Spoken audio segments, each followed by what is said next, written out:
وعن عمر بن الخطاب رضي الله عنه قال بينما نحن جلوس عند رسول الله صلى الله عليه وسلم ذات يوم إذا طلع علينا رجل شديد بياض الثياب شديد سواد الشعر لا يرى عليه أثر السفر ولا يعرفه منا أحد حتى جلس إلى النبي صلى الله عليه وسلم فأسند ركبتيه إلى ركبتيه ووضع كفيه على فخذيه وقال يا محمد أخبرني عن الإسلام. فقال رسول الله صلى الله عليه وسلم الإسلام أن تشهد أن لا إله إلا الله وأن محمد رسول الله وتقيم الصلاة وتؤتي الزكاة وتصوم رمضان وتحج البيت إن استطعت إليه سبيلا.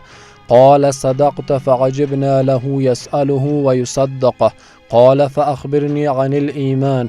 قال أن تؤمن بالله وملائكته وكتبه ورسله واليوم الآخر وتؤمن بالقدر خيره وشره. قال صدقت. قال فأخبرني عن الإحسان. قال أن تعبد الله كأنك تراه فإن لم تكن تراه فإنه يراك. قال فأخبرني عن الساعة.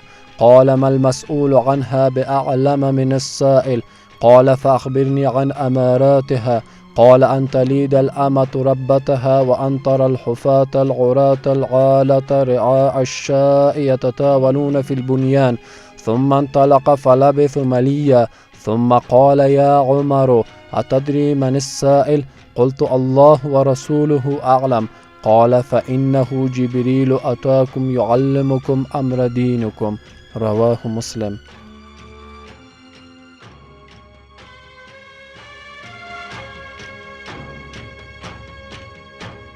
از حضرت عمر بن خطاب رضی الله عنه روایت شده که گفت روزی نزد پیامبر صلی الله علیه و آله و سلم نشسته بودیم. ناگهان مردی با لباس سفید، شفاف و موی سیاه و براق بدون اینکه اثر خستگی یا گرد و غبار سفر بر او دیده شود در مجلس ما پیدا شد. هیچ یکی از ما او را نمی شناختیم.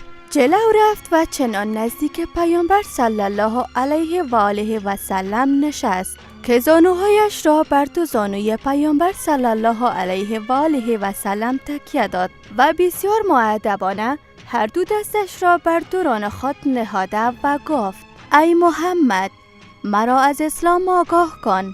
پیامبر صلی الله علیه و آله و سلم فرمودند اسلام آن است که شهادت دهی معبود جز الله نیست و محمد فرستاده او است و نماز را به پا داری و زکات مال را بدهی و روزه ماه رمضان را بگیری و اگر توانستی حج کعبه را انجام دهی. مرد گفت راست فرمودی، درست است. ما از او تعجب کردیم که سوال می کند و خود تصدیق می نماید. آن شخص دوباره پرسید مرا از ایمان مطلع نما. پیامبر صلی الله علیه و آله و سلم فرمودند ایمان آن است که با وجود خداوند، ملائکه، کتاب‌های آسمانی، پیامبران، روز آخرت، قضا و قدر خیر یا شر ایمان داشته باشی. آن شخص دوباره گفت راست فرمودی. بعد پرسید احسان چیست؟ پیامبر صلی الله علیه و آله و سلم فرمودند احسان آن است که به گونه خدا را بپرستی مثل آن که او را عیناً می‌بینی و اگر دیدن او برای تو ممکن نیست بدانی که او حتما تو را می‌بیند. آن شخص باز تصدیق کرد و پرسید قیامت کی خواهد بود؟